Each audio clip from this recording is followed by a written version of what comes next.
Hello guys, तो कैसे हैं आप सब लोग। आई होप सब लोग बहुत अच्छे होंगे। मैं आपका भाई हर्षल चोपड़ा एंड मैं आज आपके साथ एक न्यू वीडियो लेकर आया हूँ जिसके अंदर मैं लास्ट 10 डेज स्ट्रैटेजी शेयर करने वाला हूँ लॉ एंड बिजनेस कम्युनिकेशन वाले पेपर के रिगार्डिंग। तो ये वीडियो आप लोगों के लिए बहुत ज़्यादा यूजफुल होने वाली है, बिल्कुल एंड तक देखना। बिकॉज इस लास्ट 10 दिन के अंदर मैं आपको बताऊंगा किस तरीके से लॉ एंड बिजनेस कम्युनिकेशन को पढ़ना है जिससे हाई स्कोरिंग भी हो जाए, सब चीज़ें कंप्लीट भी हो जाए, कुछ चीज़ें छूटे भी ना। तो वीडियो बिल्कुल एंड तक देखना है, बहुत ज़्यादा यूजफुल होने वाली है। बट उससे पहले अभी तक आपने चैनल को सब्सक्राइब नहीं किया तो जल्दी से बेल आइकन को प्रेस कर दो, इन चैनल को सब्सक्राइब कर दो। बिकॉज आपको पता ही इस चैनल से आपकी पूरी सीएमए जर्नी में बहुत ज़्यादा हेल्प होने वाली है, तो फटाफट चैनल को सब्सक्राइब कर दो। एंड मैंने डिस्क्रिप्शन में लिंक दे रखा है टेलीग्राम का, तो अगर आपने ज्वाइन नहीं किया तो फटाफट ज्वाइन भी कर लेना, ठीक है। अब बात करता हूँ लास्ट 10 डेज स्ट्रैटेजी की, तो वो ये है। देखो, सबसे पहले आपको लॉ को उठाना है, बिजनेस कम्युनिकेशन को नहीं। बिकॉज देखो, लॉ की सबसे ज़्यादा वेटेज है। सबसे पहले ज़्यादा वेटेज वाली चीज़ें जेब में करेंगे, उसके बाद लो वेटेज पे जाएंगे। तो सबसे पहले लॉ को उठाना है। अब लॉ में भी किन चीज़ों को उठाना है? सबसे पहले इंडियन कॉन्ट्रैक्ट एक्ट, सबसे बड़ा एक्ट है, सबसे ज़्यादा मार्क्स हैं, सबसे पहले इसको उठाना है। उसके बाद sales of goods act 20 marks, बहुत छोटा एक्ट है, फटाफट निपटाओ। उसके बाद बिजनेस कम्युनिकेशन, उसके बाद नेगोशिएबल, ठीक है। तो इस तरीके से इसी मैनर में आपको अपना law and business communication complete करना है। सबसे पहले Indian contract act, sales of goods act, फिर बिजनेस कम्युनिकेशन, फिर नेगोशिएबल, लास्ट में इंट्रोडक्शन टू लॉ, ठीक है।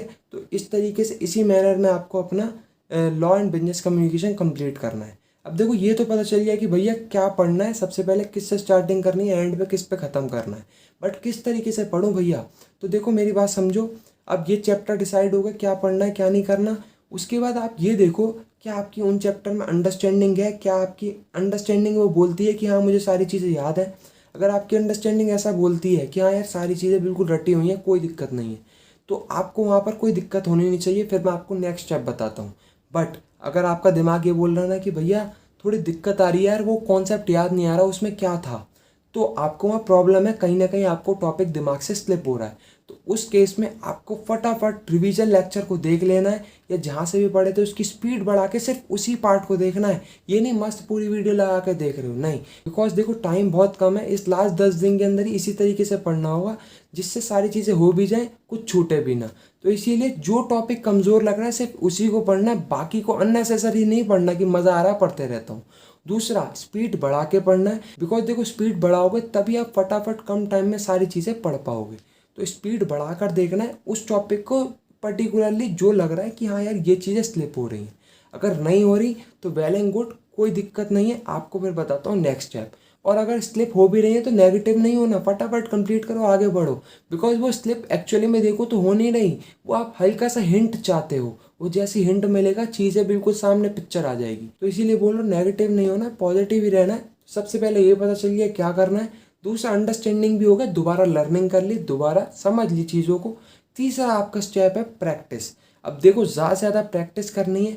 वो भैया कहाँ से करूँ? सिर्फ और सिर्फ इंस्टीट्यूट के स्टडी मटेरियल। अब मुझ पे आप बिलीव करो, लॉ एंड बिजनेस कम्युनिकेशन का पूरा पेपर इंस्टीट्यूट के स्टडी मटेरियल से उठ के आएगा।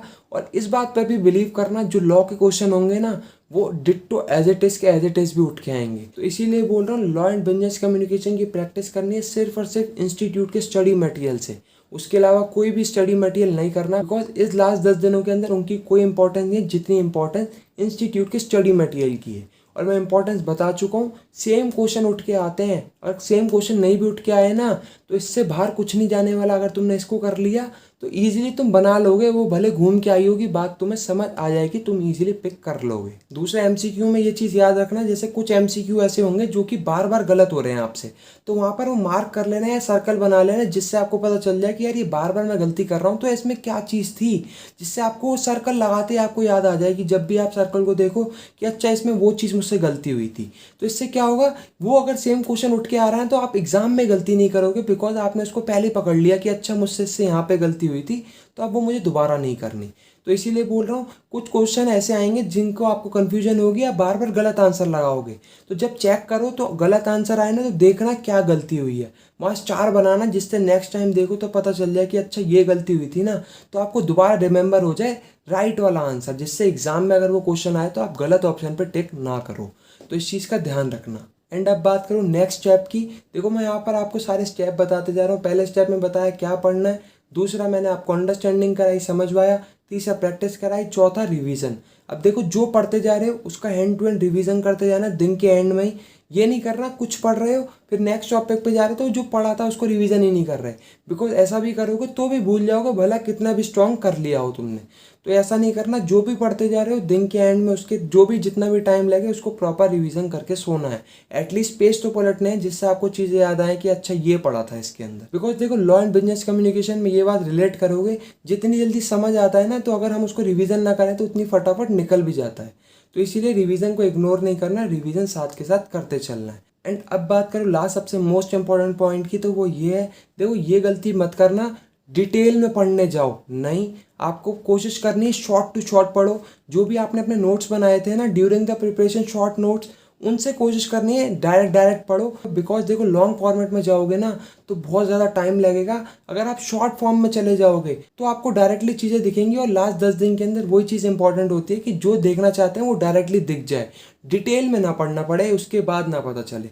ठीक है, तो डिटेल में नहीं पढ़ना, जो शॉर्ट नोट्स बनाए थे ना उससे एक बार गो थ्रू करना है शॉर्ट वे में, जिससे सारी चीज़ दिमाग में आए।